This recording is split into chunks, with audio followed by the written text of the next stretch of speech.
আসসালামু আলাইকুম ওয়া রাহমাতুল্লাহি ওয়া বারাকাতুহু। এই যে আপনারা দেখতে পাচ্ছেন, এটি পাড়াতলী ইউনিয়ন কমপ্লেক্স ভবন। দৃশ্যটা খুবই গ্রিন কালার, মনোমুগ্ধকর।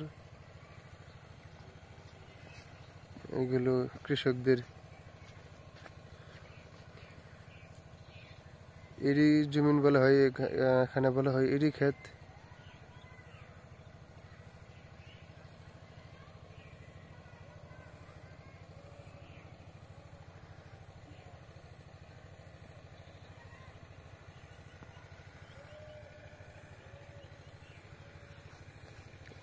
ওইটা মধ্যনগর পূর্বপাড়া জন্ডির বাড়ি, ওইটা হচ্ছে আশুক হাজি বাড়ি।